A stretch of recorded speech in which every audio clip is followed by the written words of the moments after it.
यदि पाप है तो पुण्य किसका नाम है? प्रेम ही अधर्म है तो सत्कर्म किसका नाम है?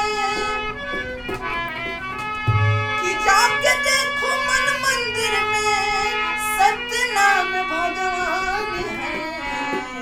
कि पापियों के पाप से प्रेम भी बदनाम है।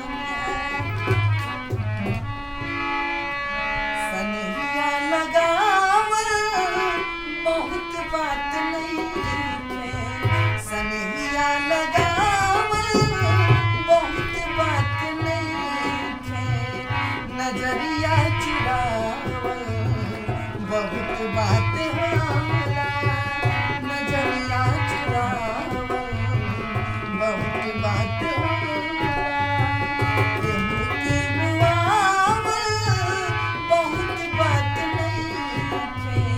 केहू के मुआवल बहुत बात नहीं है। नजरिया चुरावल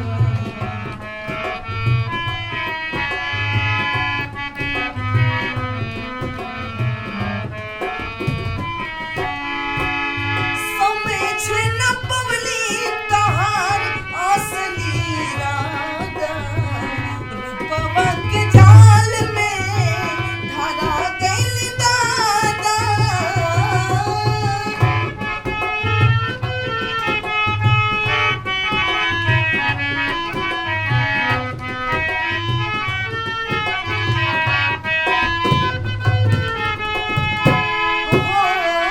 समझ न पवली तहार असली इरादा। रूपवा के जाल में धरा गइल दादा। केहू के रुआवल बहुत बात नहीं है। केहू के रुआवल बहुत बात नहीं है। रुआ के हंसावल बहुत बात होला। रुआ के हंसावल बहुत बात होला।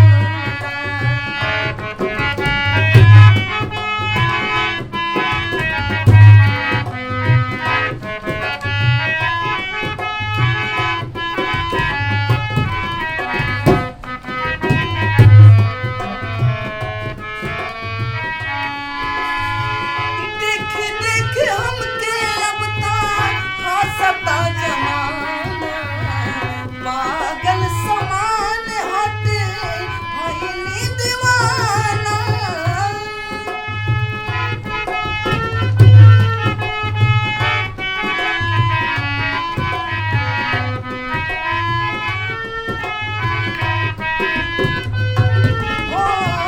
देख देख हमके अब ता हंसता जमाना।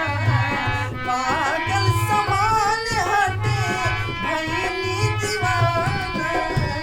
असरा धरावल बहुत बात नहीं है।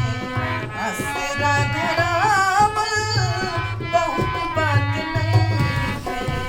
नजरिया चुरावल बहुत बात होला। सनहिया लगावल बहुत बात नहीं है।